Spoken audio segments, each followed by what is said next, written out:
Hey guys, welcome to another video on the Inside Spurs channel. Happy Monday morning. Happy week to you all. I hope you're all right. I hope you're all okay and looking after yourselves. In this video, we've got a bit of a different one. Okay. And the reason why is I spent a lot of time this morning watching the highlights of all of Man United's Europa League games this season, as well as watching the 3 games against Spurs this season, going through the goals they've conceded, the things that they struggle with, and why those are things that actually Spurs are quite good at. And you'll see what I mean about that. I want to talk about, in reality, the difference between our league and Europa League situation at the moment as well.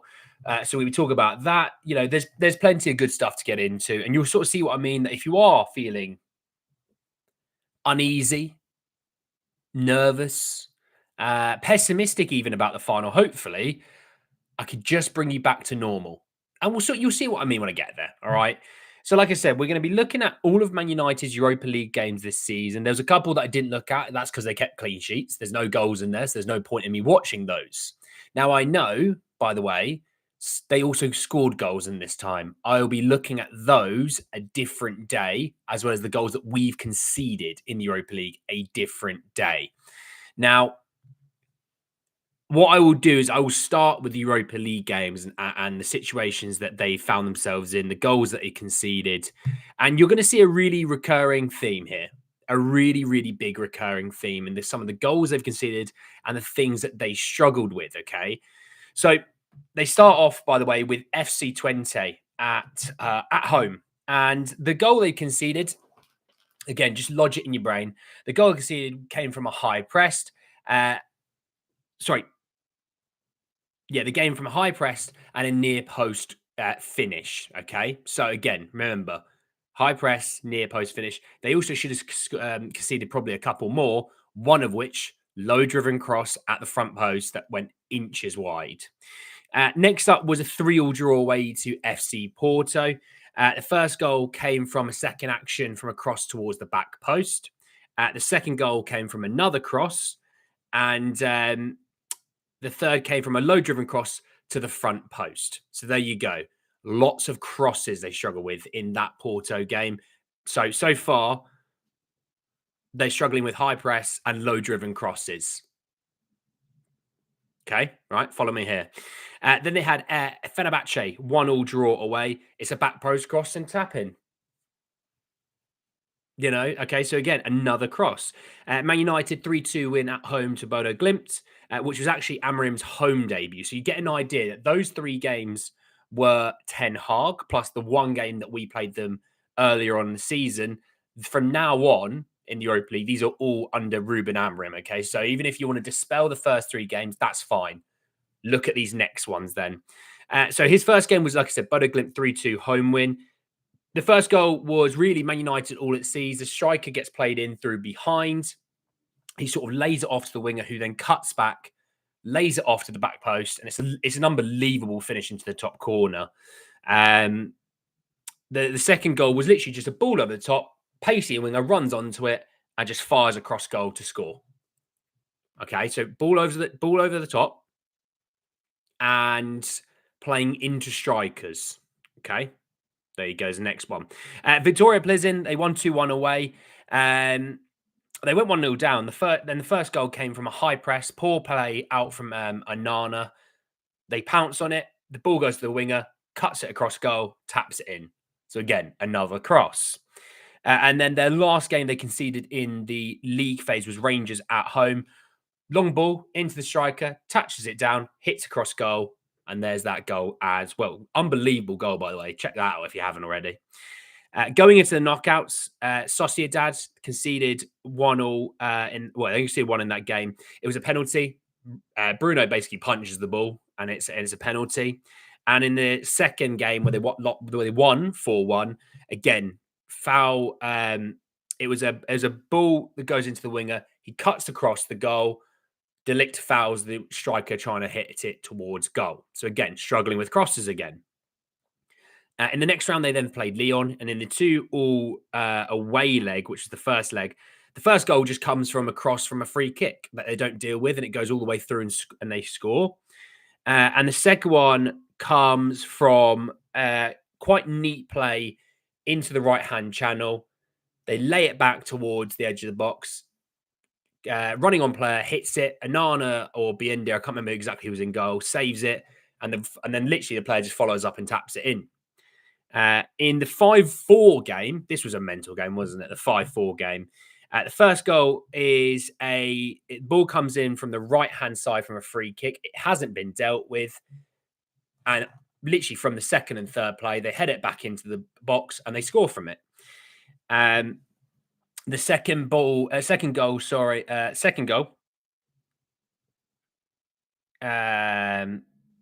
Second is a back post cross tapped in at the front post from a strike.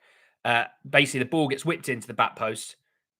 Player runs onto it, hits it. It goes back towards the front post, and they score from it. But the keeper saves it, and an on-running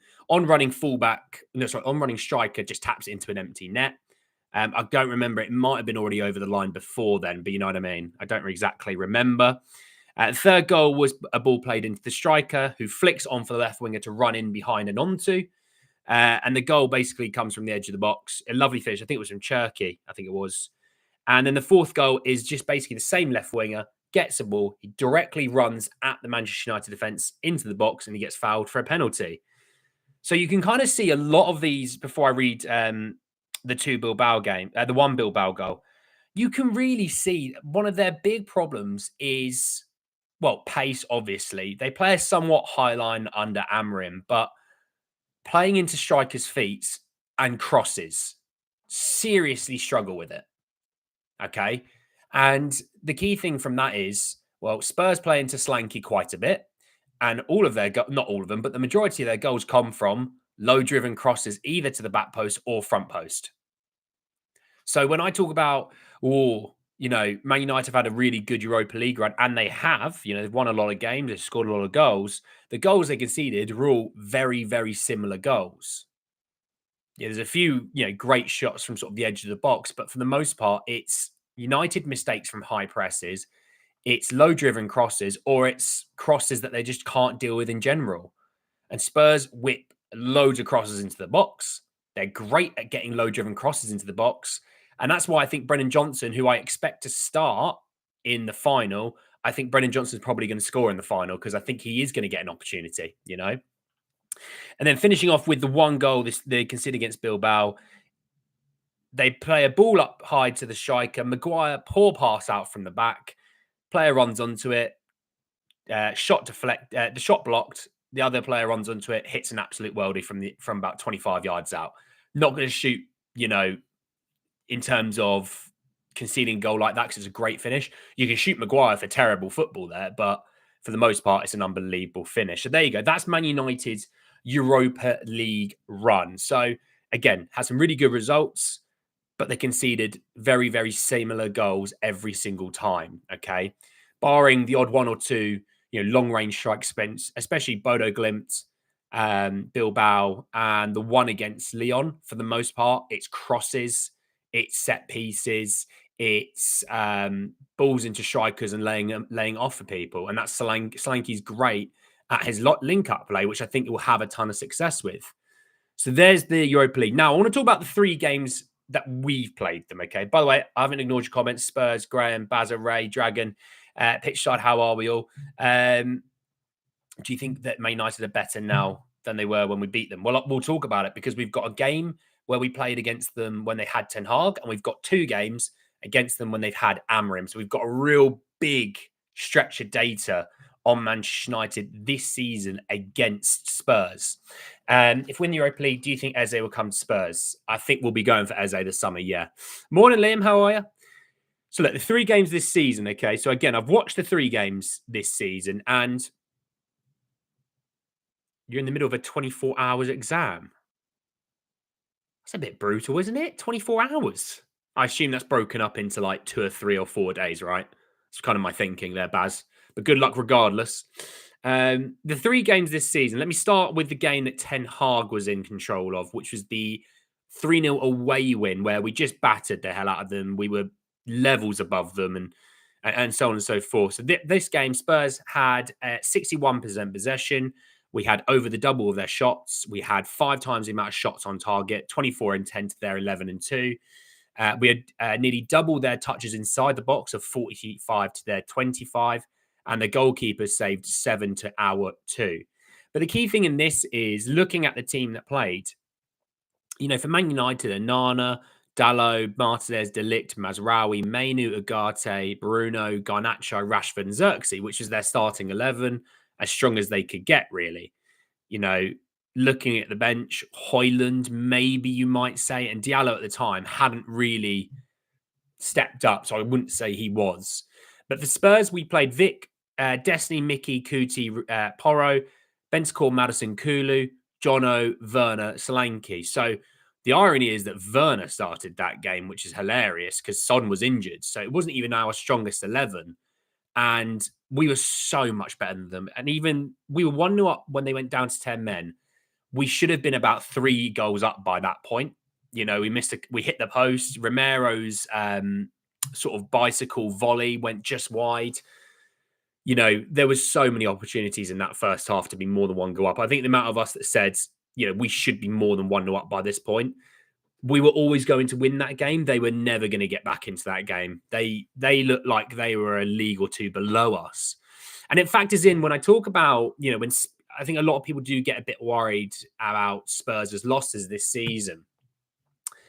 When Spurs play their main back 4 of Desi Udogie, Mickey van de Ven, Christian Romero, and Pedro Porro, they've played 20 games this season, right? So it's a bit of it's a good amount of data. They have won 50. They played 20. Played 20. They've won 15. They've drawn 2 and lost 3. So they've lost 1 in every 7. Okay, but they're in a 75% win rate. I'll say that again. Destiny, Mickey, Kuti, and Porro, 20 games this season, 15 wins, 2 draws, 3 losses. That, by the way, would have you in the top 4 easily, okay? That is elite, in my opinion. Elite. And guess what? The back 4 will be in the final. Destiny Udogie, Mickey van de Ven, Christian Romero, and Pedro Porro. So when the main guys are all fit and playing, that is a very, very good defense. Okay. And I know that won't appease people because some people, they go, yeah, but look at the injuries we had in January. And it's like, how many of those guys were playing? I can tell you that at times we didn't even have a centre back playing. So when those guys are fit, they are an elite back 4. We finished 5th in the last season in the Premier League and had to deal with countless injuries in that season. So actually factor in that they're now healthy and factor in that when they do play Man United, they're pretty damn good. You think first game of the season last year that we played them under Ange, we won 2-0 at home, right? We drew 2-2 in the away leg and we weren't remotely fit. I think that was Romero and Mickey's first game back after injuries and they weren't fit. Werner's first game, Bentancur was playing the 10. So we weren't remotely healthy and went to their place and drew 2-2, beat them 2-0 at home. This season, beat them 3-0 at home. So in those 3 games, conceded 2 goals, 2 clean sheets, and we were miles better than them, okay? So there's that. I have the whole day, not exam conditions, so I can Google stuff. Just have to get 2 essays done for 9:30 tomorrow. And Baz, will you get them done by 9:30 tomorrow is the crazy thing. Steve, how are you, mate? How's the Monday evening rocking? That ratio is insane. The ratio is incredible. Those back 4, that ratio is incredible. 75% win rate. A 75% win rate. Okay. So let's say, well, if you factor in double, let's just double the amount of games. So it'd be 40 games. They'd have won 30. They'd have drawn 4 and lost 6. That is remarkable. And that is how good that back 4 is. And I don't care if you're Ange in. I don't care if you're Ange out. I don't care if you're Levy in. I don't care you Levy out. I'm just providing you the facts. When those back 4 play, we are an immense team. Okay? And you factor in, when that back 4 played, there'd have been other injuries elsewhere. 75% win rate. And that's how important, like, when people tell you that Romero's not an amazing defender, it just kind of stands out to you that, no, he is. But he is also immense because he's got Mickey van der Ven playing alongside them. And when you lose one of them for 3 months, you're going to suffer a little bit. I don't know if that's a news flash. I don't know if that's like, scary, in terms of all the information you could possibly get. You look at Arsenal a couple of seasons ago, Saliba gets injured, they fall off. Gabriel gets injured this season, they've fallen off. Liverpool lose Van Dijk for a season, they finish third, they fall off. Manchester City this season, the amount of centre-back injuries they've had, they've fallen off a bit. So it happens to every team. It's not shocking. It's not pro-Ange or anything like that. It's just factually. It's just factual information that I'm providing you there. I'm good, Al Dente. How are you? Excel, how are you, mate? I know people that just kind of dismiss the injury issues that we have. It doesn't really fit any bill, I say Ange just get some more out of reserves. Look, again, we talked about the game yesterday, but if you make 9 changes, because I'm considering Kulu as a change due to the fact he's moving a whole different position, the quality performance will dip. I will promise you. Now, the work rate should have been better and the effort level should have been better. But in terms of chemistry, fluidity, it was always going to suffer, Back four, magical. Spence struggled yesterday. Yeah, 100%. Arsenal finished top 3, top 2, 3. I'd say the fourth. Were there, I think, more than double figures in points worse off than they were last season. Hence why I'm saying, and it's actually pro Gabriel to say Gabriel's a good centre back, by the way, because when they lose him, they have suffered. You think about, PSG, they get knocked out by PSG losing home and away. They've struggled in the league due to losing them. It's the same thing with backup Saliba. They lose Saliba for, a few months. Their level performances did tail off, and that's just fine. There's actually the backing of these top quality players to say that when you lose them, you are going to suffer. Now, these clubs haven't dealt with the injury issues that we have, hands down. That's the real issue that we've had. But also, they've recruited a bit smarter. Arsenal, they've got Timber and White. They've got Tomiyasu. They've still got Gabriel. They've still got Saliba, Kivior, Calafiori. There's still quite a bit there. Whereas you look at the fact that we lose 1 or 2 of them, and we go, well, Ben Davies as a left back is playing centre back, and Archie Gray's playing centre back. You can see there's a bit of an issue there. So that's why we are going to drop off. Absolutely, no manager on earth would have got us to get through that. We wouldn't be fighting for top 4. Just saying, we would not be fighting for top 4 regardless of the manager. I know some people seem to think that we might be. I love your positivity. You're not really living in the real world, though, unfortunately. And God loves the hopeful and God loves the tries, But let's talk about the game, the 3-0 win. So the first goal, if you remember, Mickey picks up on the halfway line. He just waltzes through their whole team, slides the ball, back post tapping for Johnson. You can see low-driven crosses, Man United struggle. The second goal is the ball goes sort of in behind for Johnson to run onto. He goes to cut it back to Kulu. Okay, it takes a deflection. It's still a great finish from Kulu, knocking it over Anana. Again, it's still a low-driven cross. They don't deal with it. And the third one, again, is a cross from a corner. Pape gets the flick on, and Solanke taps in. Kind of like, in a weird way, Romero against Bodo Glimt, wins the corner, knocks it back into the danger area, Solanke taps it in. Same thing. Literally the same area of the goal as well, right in the middle in the 6-yard box. So you can see 3 goals that don't deal with the crosses whatsoever. And there's more evidence of this as well. The second game was the Carabao Cup 4-3 victory, okay? Now, if you remember in this game, their first 2 goals were 2 goals that Fraser Forster might as well have just picked up the ball and thrown it in the net for them, okay? So they only really created 1 goal themselves, if you know what I mean. So we win 4-3. Looking at the team that played for us, factor this in. Fraser Forster in goal, Jed Spence, Archie Gray, Dragajin and Porro. The midfield 3 of Sarr, Basuma and Madison, Kulu, Heung-Min Son and Solanke. Reguilon gets subbed on. That shows you how bad our injury situation was. Looking at the bench, Alfie Whiteman, Reguilon, Olusesi, Lancashire, Hardy, Dorrington, Bergvall, Austin and Johnson. So we had 2 actual first teamers on the bench at the time. We won 4-3 and Yeah, they created more opportunities to us. They were a lot fitter than us. They're next to no injuries really at the time, I don't think. I mean, on the bench, Garnacho, Maguire, Mainu, Xerxes, Anana, Malacia, uh, Evans, Diallo, Casemiro. I mean, the starting 11 by India, Martinez, Lindelof, Yoro, Dallo and Mazraoui is the wing backs, Agate, Ericsson, and then your front three was Fernandez, Anthony, and Hoyland. So that is a healthy squad for them. We beat them 4-3.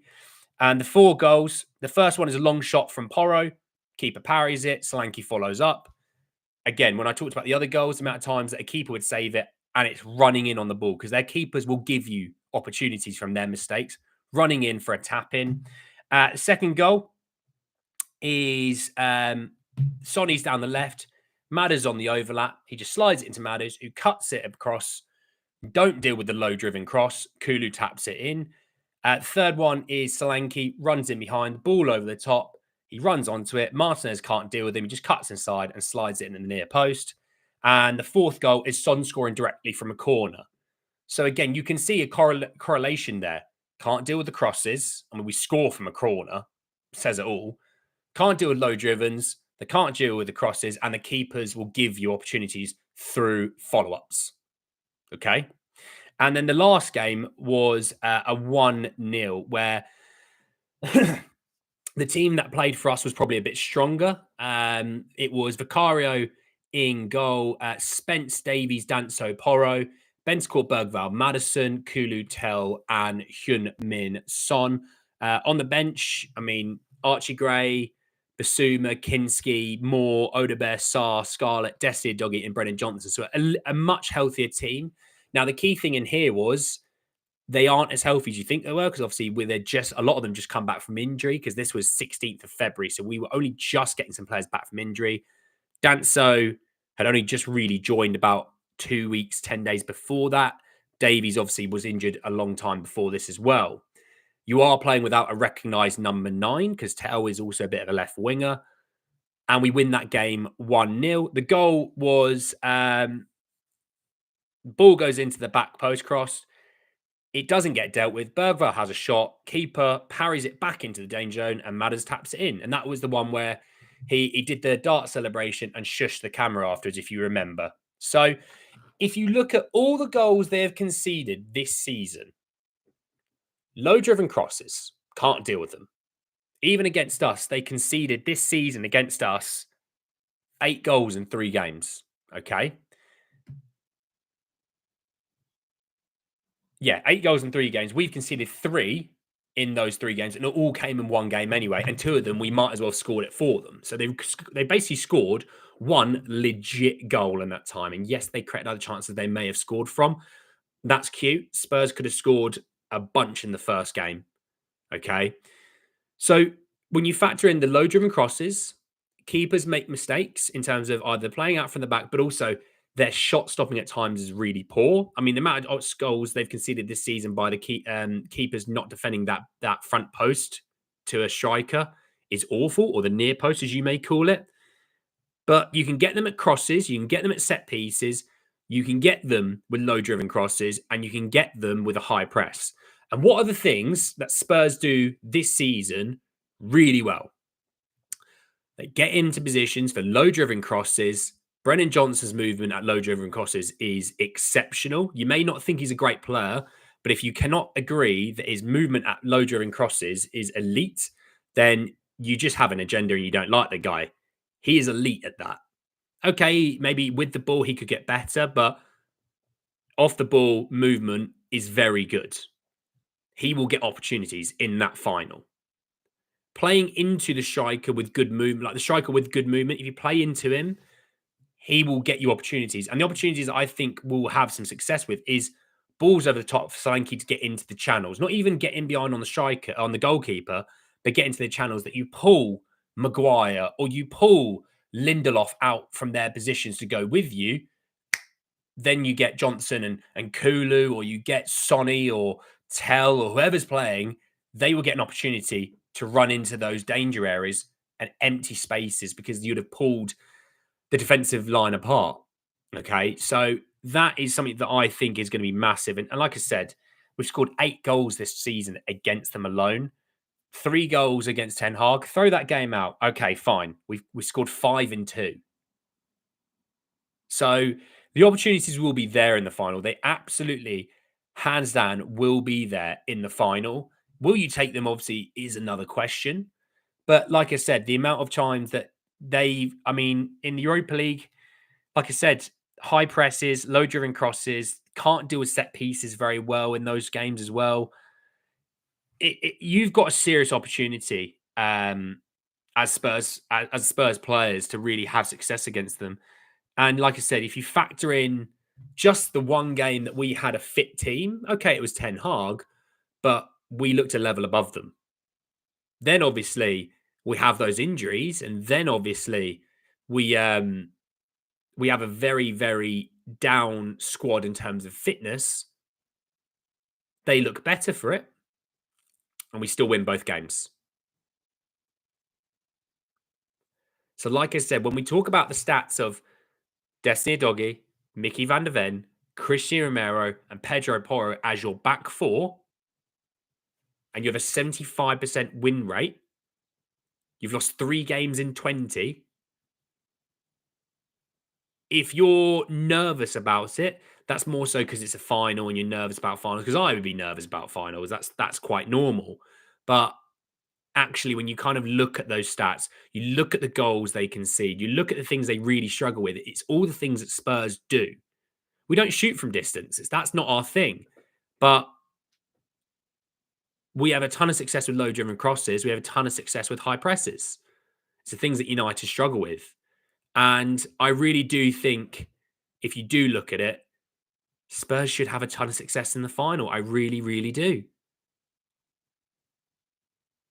You know, they will see about their injury situations. Obviously, there's a lot of time between here and the final. There's obviously, 9 days? We'll see about Euro. I'll wait and see what has come out from his injury at the weekend. We'll see about Delict. I don't know if he'll be back for it. I haven't done the research, but I'll have a look another day. And I'll also actually have a look at the goals that we've conceded. Like I said at the start of the video, I will look at the goals that we've conceded this season in the Europa League. I'll look at the goals that we conceded against Manchester United. Really, more so just the one goal from Johnny Evans. I think it was from a corner or a cross or something, if I remember. We'll look at that. But for the most part, we've dealt with them very, very well, you know. Graham's birthday is going to be on the final. What a mental day that will be. We just get behind Ange. He's the man to lead Spurs Champions League title for crying out loud. Look, I've always sort of said, even if you're Ange out, you're Ange in. So you support the club until the end of the season because people kind of go, he has to go. He has to go. He was never going to go all the while that we're in Europe. And because we're in the final, just support the team. You don't have to support the man. You don't even have to support the players or Levy. You can support the club for that success. Okay. Hence why when people talk about they want Ange out or we've had this many defeats in the Premier League, I kind of just zone it out now because it's repetitive and it's kind of getting us nowhere as a fan base. I'm just looking at the here and now because nothing is going to change until the end of the season. So because of that, I'm just supporting the club. People hate that because people think I should be pitchfork with a torch outside wanting to get rid of Ange, or they should, people want me to have him on this pedestal as a god. I'm just supporting the club and I want success. And if that means Ange wins us the trophy and that means the player that you hate most gets to lift a trophy with the team, so be it. I don't care, Let's have a look. I'm missing some other comments. City beat United twice in the league last year. United beating the FA Cup. So your point doesn't add up, in my opinion. You've completely missed my point whatsoever. You are over here, and I'm over here, and you're talking to a brick wall over here because I'm not talking about last season. I'm not talking about them playing Manchester City. I'm talking about us. They haven't beaten us last season. If you want to go there, they didn't beat us last season. We beat them 2-0 in Ange's second game, and we went to Old Trafford with a severely injured squad and lacking a fitness squad and drew 2-2. And we should have won that game. So we can go there if you want, but it's really irrelevant, is it not? See what I mean, Z? I'll not be nervous until the whistle blows. Oh, yeah. The nerves for me for this final don't set in until probably Friday night when we get past Aston Villa, because you still got another game to go. That game goes out of the way. Basically, Saturday morning onwards. Now it's Europa time. It's Man United time. We're also supporting United. Can't get a joy against us. Have you seen versus Palace yesterday? Z has not been listening. Woo! Love it. You're proving that you don't listen and you're going with your agendas, bud. I recommend kicking back to the start of the video, listening to it through it. You'll see what I was talking about, and then you'll see why I was actually not talking about the fact that we made 9 changes yesterday and the performance level was going to be worse. I'm not talking about the other games where we've missed 12 players through injury.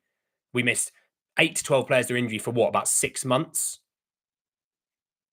I wasn't talking about that. I was talking about the Europa League games this season. That's all I was talking about. Okay. And saying, what do United struggle with in these Europa League games? I didn't go through the goals they've scored. I'm doing that in a different video. And I'm going to do a different video looking at the goals that Spurs have conceded. I've already established that. So yes, talking about Man City last year, good for you, mate. You can speak over here about that. I'm just going to talk about Europa League football this season. You want to talk about how Mikey Moore, Odeberg, and Tell was our front 3 yesterday? Go for it. I'll be talking about, Heung-Min Son returning, Solanke, Johnson over here. All right. Yikes. Also, Ange's final record, he has lost a knockout or grand final in a league series. I think he's lost 1 final. I think he lost 1 final in 10 or something like that.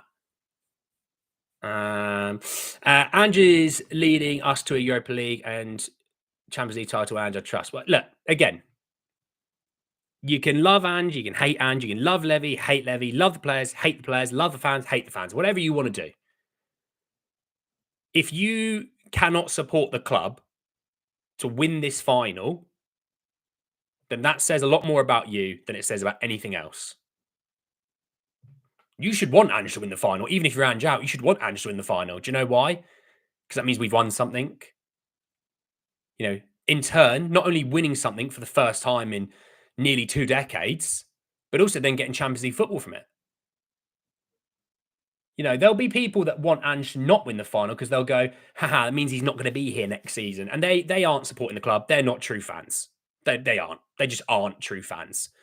Manchester United last season would have wanted Ten Hag to still leave in the summer, but win the FA Cup. They supported him to win the FA Cup. There's nothing wrong in that. You can want both things.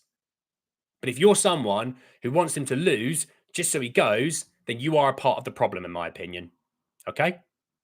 And if that hurts your feelings, I don't really care. We are worse than City. Again, Z, you're really coming up with some terrible points, mate. I can't lie. I appreciate you commenting. I appreciate you watching. But just on alone, Man City squad, our squad, they are also rivals. And when I've talked about rivalry games, it's about who wants it more on the day, not about this team's better than this team. I was talking about how they have conceded a certain amount of goals this season in certain ways and how we have dealt with them in those 3 games this season. Okay? Come back to me here. Come on. Z, I'm over here. Come over here. Talking about Europa League football from Manchester United this season. I'm not talking about last season.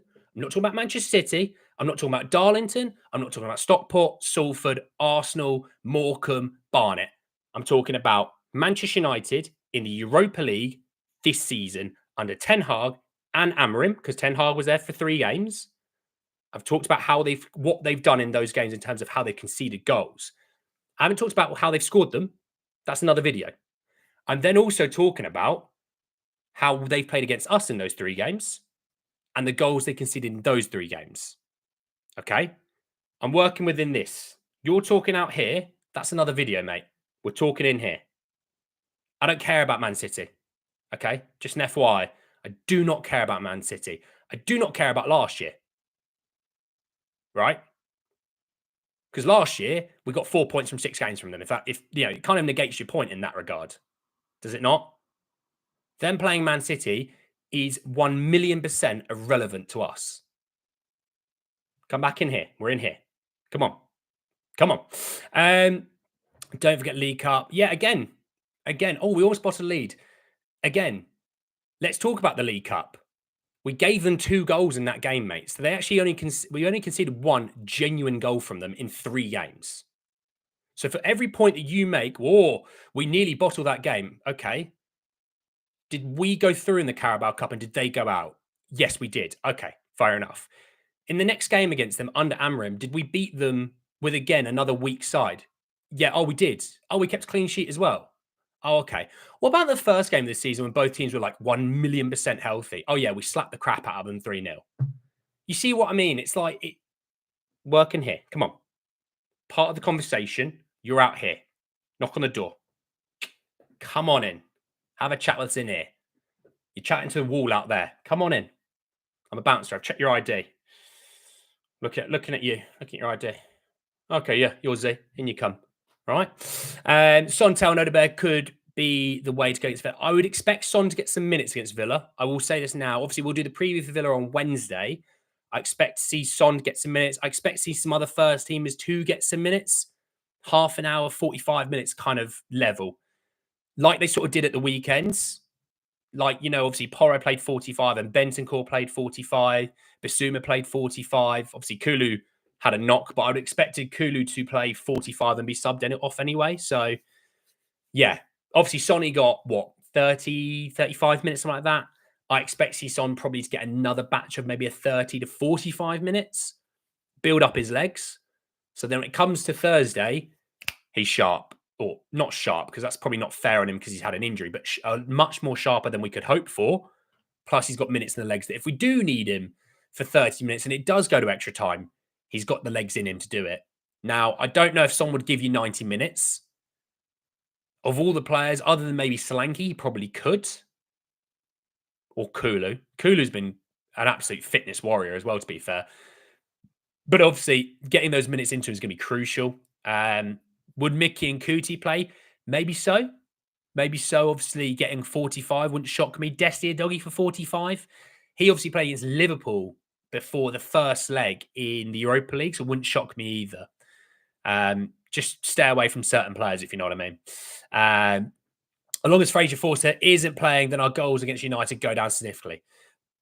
If Kinski's in goal, or Austin's in goal, or Vicario's in goal, they score 1 goal against us in that game. They would have scored 1 goal in 3 games against us. Because like people go, look at their XG. It's like, yeah, when you've got 2 open goals, your XG is probably going to be quite high. And when I mean open goals, I don't mean from 45 yards. I mean from 6 yards. Second half of that League Cup, we were on the ropes. Again, factor in the fact that we hadn't had any fit players leading into that game. Those players have been playing 3 times a week. They're going to be tired. The drop-off from 60th minute onwards was due to absolute fatigue. And the bench looks good, but you have to actually factor in how many of those players had just come back from injury. They weren't fit either. 3-0 up would tell you a lot about that game, though. When we were fit, and it, wasn't even near our strongest 11, but when we were actually somewhat at it, we were all over them. All over them. What will Ange do in the next Prem season with his tactics? It's conversation for another day, unfortunately. I had a question about the finals. Who plays midfield? Yeah, in a hype. I think, look, Bentancur will start. I always think Basuma probably starts. Just thinking about it. Obviously, Kulu should be fine. I think it was a bit of a knock against Palace.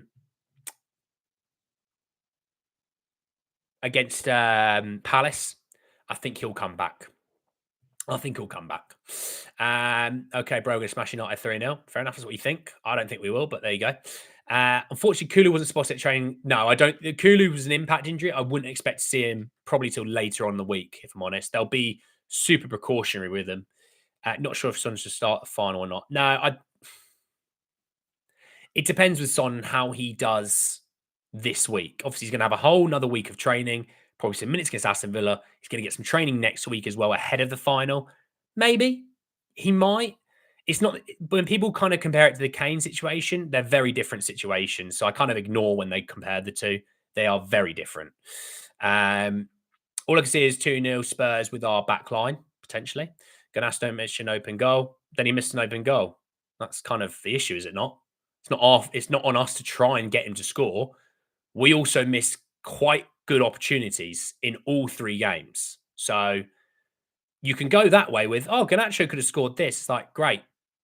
We also hit the post in the first game, 15 minutes in with Johnson. He could have scored that.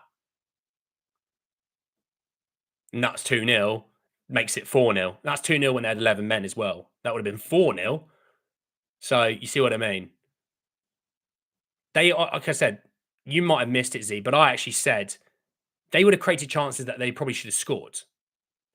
We, in turn, did the exact same thing, created an abundance of chances that we should have scored. In all 3 games, we should have scored more than we did. But that's kind of the way the cookie crumbles. Again, what we were looking at, I can't believe I have to keep repeating this. What we were looking at was the goals they conceded in the Europa League, right? Got it? And the goals they conceded against Tottenham. I didn't look at the goals or the near chances. I'm doing that in another video. I've repeated that 4 or 5 times in this one video alone. Just one last one, just to remind us. I looked at the goals they conceded in Europa League, right? Against, Rangers and Porto and Bodo Glimt, right? All those games. I'd mentioned they kept 2 clean sheets. Didn't look at those games, ironically. Yeah? I then looked at the knockout games against Lyon and Bilbao and Sociedad and what happened in those games. I then looked at the games against Tottenham, the 3 games. I looked at the 8 goals that they conceded against us and why they happened. I then said, for another video, I will look at the goals that they scored in Europa League and the goals they scored against Tottenham. More so, really, the 1 goal they scored against Tottenham, because the other 2, spoiler alert, we might as well have just kicked the ball in ourselves. All right? I hope that clears everything up. I hope you understand what tree I'm barking up. Right? But apparently I'm toxic. I bring data and I bring evidence, but I'm toxic. Jesus wept. We failed to score, so did they. It's how foot works, exactly. We're playing Bilbao time, not at Spurs Stadium. Oh, Jesus Christ, Z. Oh.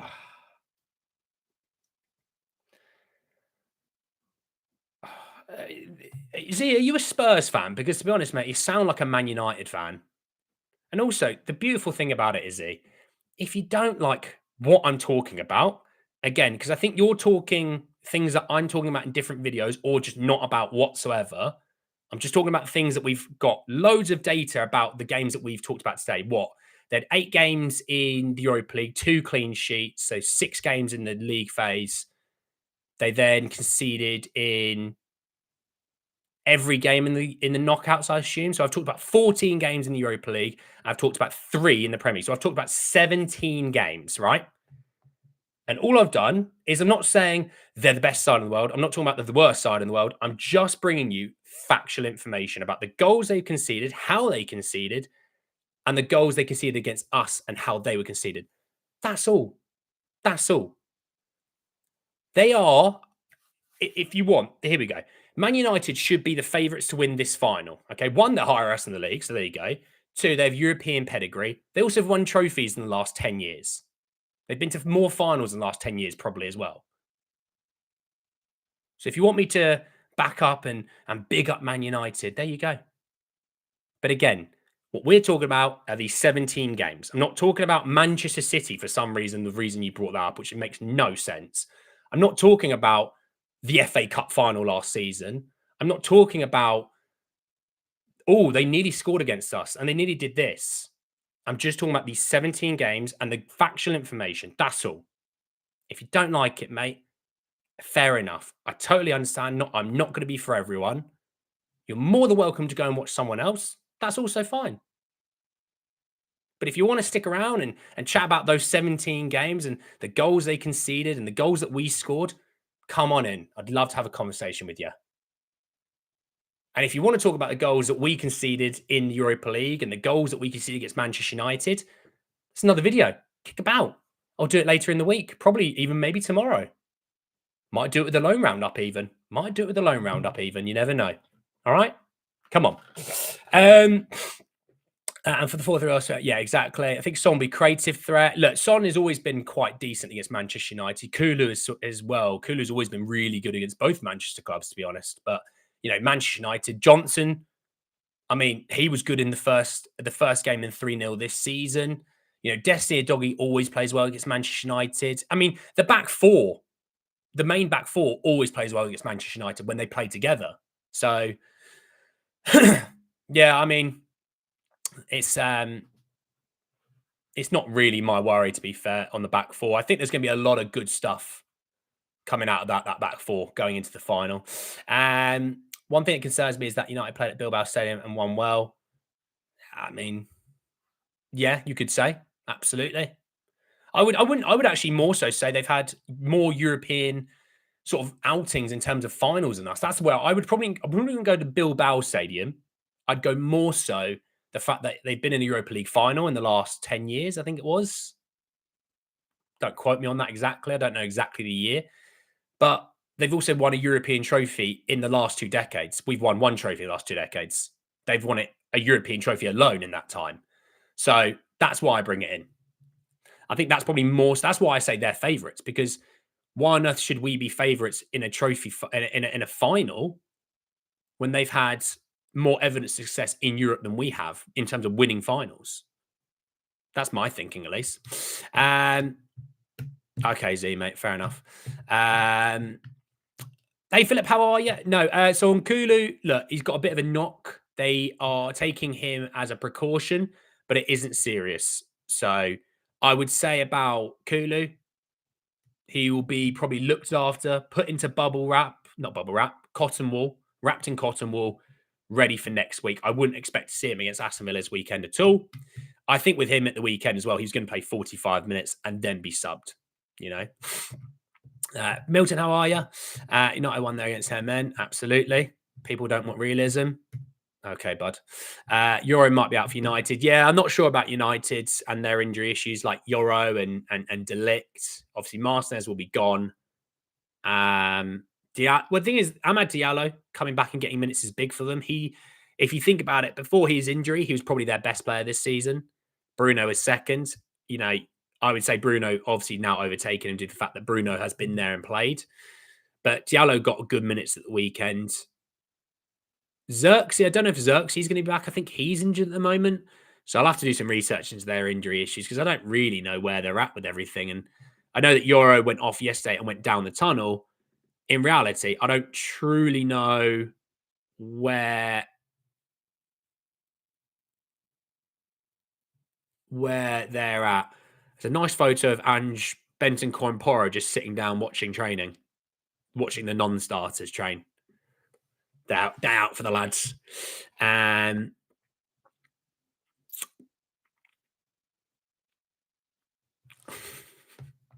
come on, we're all fine. I get why Z is worried about the chances they created. It was just me having to reiterate it for the 7th time what I was talking about. I wasn't talking about things like that. There was opportunities they should have scored in the games against us. But then obviously that works in a different way that we should have scored more. So that's all I'm saying. I get where he's coming from. He's not doing it out of spite or hatred. But he also, unfortunately, wasn't really listening to what I was talking about. And that was all. That was all. So it's fine. He's a worried fan, and it's not surprising. We're all worried about finals, and we're all nervous about finals, but it's just talking about the history of their season so far against us in the Europa League. That's all. Okay. I could talk about, the amazing saves that Anana or Bayindir made. I can talk about, the chances they created, but it wasn't about that. Yeah, because I could have talked about the chances that were created against them that could have been scored as well. It was just talk about the things that actually mattered in terms of the scoreline and where you go from there. And that's why I think Spurs will have opportunities created in the final. Now, where you take them or not is obviously a different story and a different question. But we will create a ton of opportunities in the final because we have success against the things that they struggle with. Again, I'll repeat it. They struggle with the high press. They struggle with crosses. They struggle with balls into the box, low driven or high, regardless. And they struggle with the second actions at crosses. So that's why. That's why. Bruno hovering around Biss and Bentancur in the current perform doesn't concern too much. Look, we'll sort of see, but that double pivot obviously worked very well against Bodo.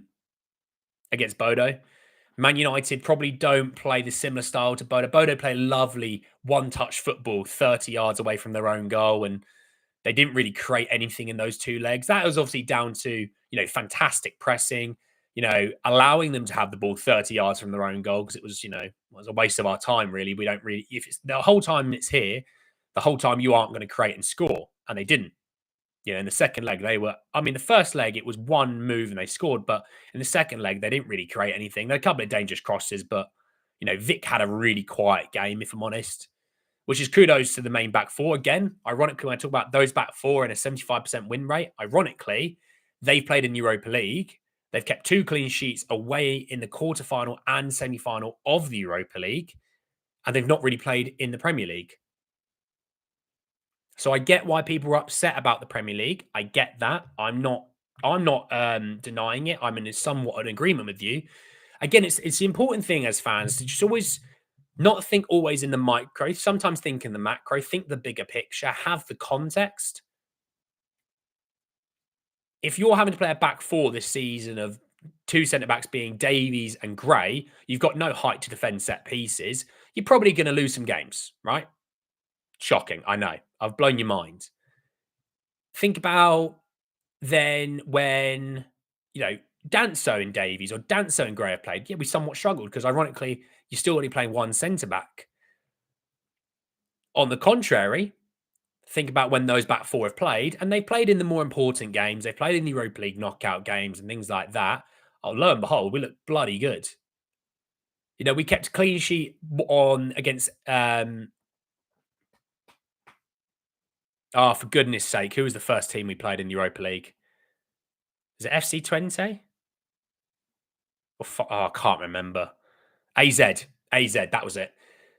We kept clean sheet. Mickey goes off. We concede not long afterwards. So when the main back four play, we're pretty damn good. That's all. All right. You want us to win. My point is United this chance in the final. Who's to says they'd score them in the final? The evidence of them missing those chances across 3 games is evidence that maybe their finishing isn't very good.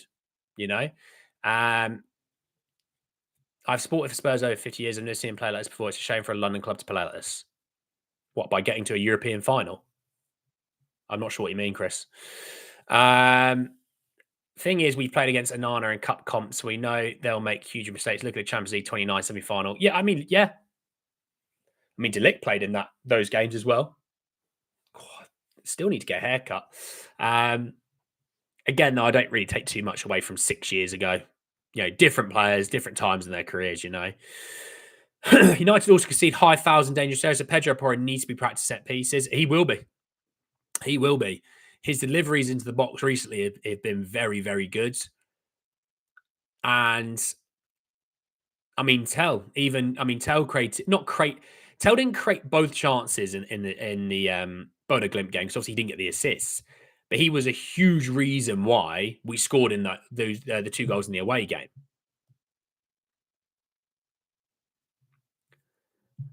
So just saying, it's important to remember that. When we won a European Cup in the 1980s, we had 15 losses that season. Oh, we lost a few, I know that. We tend to win cups when we're the poor in the league. Yeah, no, look, we'll sort of see. But again, I think it's fascinating to look at all the information about their Europa League campaign this season, the trials and tribulations. The amount of goals they conceded in that time. If I add them up, right, I'm not going to add up the goals they scored because that's another video. Again, it's another video before someone gets angry. So they in the games they conceded, so there's 2 games they didn't, but 1, 2, 3, 4, 5, 6, 7, 8, 9, 10, 11. Oh, they kept a clean sheet away at Bilbao. 3 clean sheets. 11 games they conceded. 1, 4, 5, 7, 8, 9, 10, 11, 13, 17, 18. So 18 conceded in those 11 games. Not far off 2 a game. Always remember that. Okay. And the games that he played against us, 3 games. They conceded 8 times. That's nearly 3 a game. So in 14 games this season that across the Europa League and us, where they've conceded, played 17, but across those 14, they've conceded 26 goals on an average nearly of 2 a game. Just remember that. Just remember that. But yes, when we talk about tomorrow, we'll do it tomorrow. We'll do it the loan roundup. Tomorrow we will talk about um, Spurs' Europa League campaign, the goals they conceded as well. What we'll do is we'll look at the goals that Manchester United scored as well in that time, as well as the games, obviously, the 3 games that we play against them. We'll look at the 3 goals conceded. Like I said, spoiler alert, 2 of them Fraser Forster scored for them. But we'll look at the goal that Johnny Evans scored really late on in that game. But thanks very much for kicking around and watching. Brian, how are you? Thanks very much for kicking around and watching and looking at all that information. I think it's absolutely fascinating. I enjoyed my cardio at the gym this morning and just watching football highlights. It made the time go a little bit quicker. But look, I've got to nip off. I've got somewhere to be in the short future, talking work and things like that. Go and enjoy the rest of your mornings, your afternoons, evenings, wherever you are in the world. Go and enjoy the rest of your day, okay? Got plenty to be happy for in today's world. Thanks so much for watching, and I'll speak to you all tomorrow to talk even more about Spurs. Take care, everyone. Peace.